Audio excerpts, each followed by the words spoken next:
Sir, a government institute, Gujarat Biotechnology Research Center, has found mutation of COVID virus, that is 3 viruses, with different sequencing.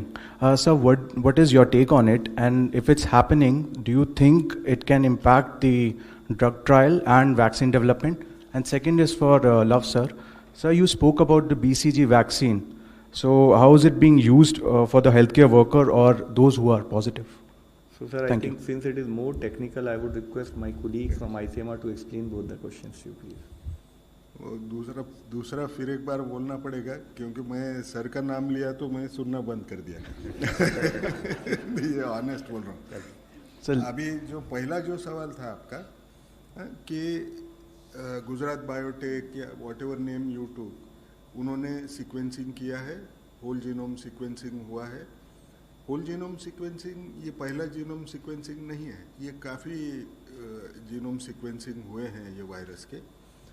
एक बार शायद मैंने पहले किसी सवाल का जवाब देते वक्त आपको बताया था, हमारे देश में आपको मालूम है ये विषाणु जो है अलग अलग देश में रहने वाले लोग अलग अलग विषाणु लेके आने का चांस होगा। जैसे चाइना से पहले आए तो हमारे यहाँ जो विषाणु आए वो वुहान के नज़दीक वाले थे, यानी उनका अगर सीक्वेंस देखा तो वो वुहान में जैसे सीक्वेंसेस आते हैं उनमें का दिखाई दे रहा था।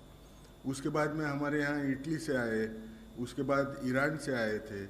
ईरान वाले जो सीक्वेंसेस थे उसमें भी थोड़ा चाइनीज़ सीक्वेंसेस जो चाइना के जहाँ सीक्वेंसेस दिख रहे थे उनकी एक किस्म की झांकी ऐसे बोलिए उसमें ज़्यादा पाई जा रही थी। इटली वाले जो आए वो पूरा यूरोप और यूएस ये सारे लोगों के थोड़े थोड़े वायरसेस हमको दिखाई दिए। इसका मुख्य कारण यूरोप में एक तो ट्रैवलिंग ज़्यादा है और वो आपस अपने अपने आजू बाजू के देशों में भी बगैर वीसा के जा सकते हैं, तो जहाँ जो भी विषाणु रिपोर्ट हुआ है वहाँ से भी विषाणु वो लेके आए वाले हमारे यहाँ दिखे।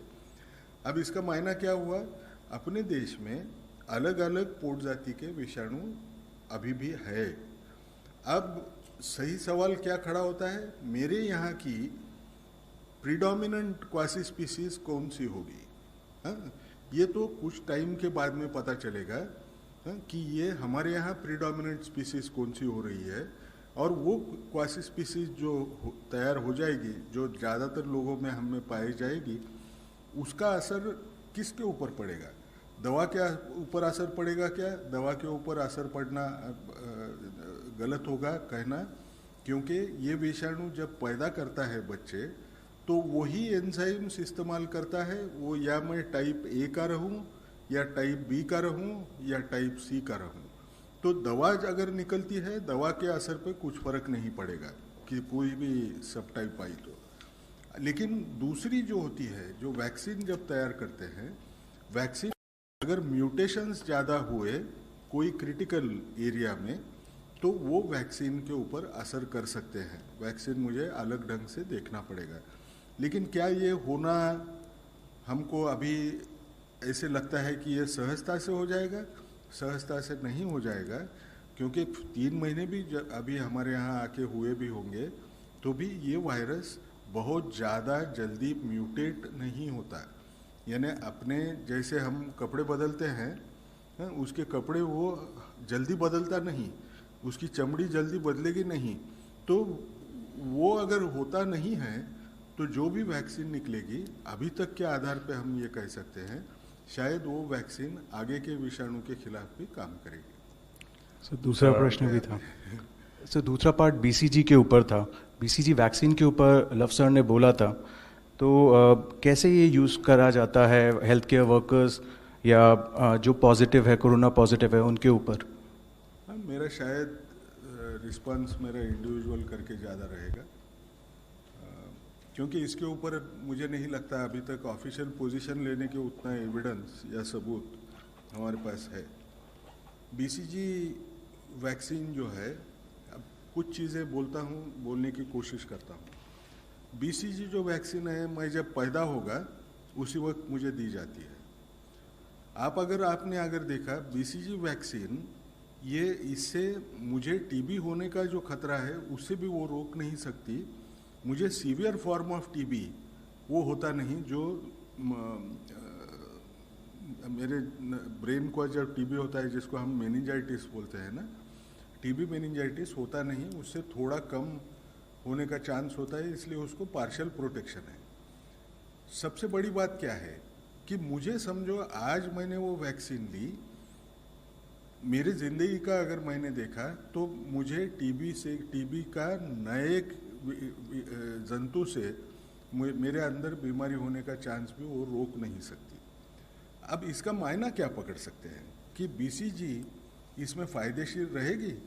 फायदा बीसीजी का एक होता है, कुछ स्टडीज हैं जिसमें ऐसे बोलते हैं कि जो मैलिग्नेंसी के कैंसर के केसेस होते हैं उनमें अगर हमने दिया तो हमारी प्रतिकार शक्ति के ऊपर वो इम्यूनो मॉड्यूलेटर करके काम करता है, प्रतिकार शक्ति को थोड़ा सुधारने की कोशिश करता है, जिससे जो नेचुरल किलर सेल्स करके बोलते हैं वो किलर सेल्स अच्छे ढंग से वो कैंसर के सेल को मार सके करके।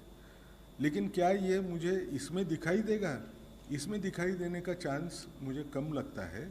उसका कारण एक ही है कि ये जो बीसीजी वैक्सीन है इसका प्रोटेक्शन ज़्यादा से ज़्यादा 15 साल तक रहता है, ऐसे दिखता है। अब हमने देखा कि कुछ स्टडीज़ ऐसे भी आए हैं जिसमें ये पता चलता है कि अगर वैक्सीन देना है, रीवैक्सीनेशन अगर करना है तो वो एडोलेसेंस में करिए, ऐसा वो स्टडीज से समझ आता है। इसका मायना क्या है? मैं तो मेरी उम्र 70 साल की है समझो, और मैं कोविड का पेशेंट हूँ।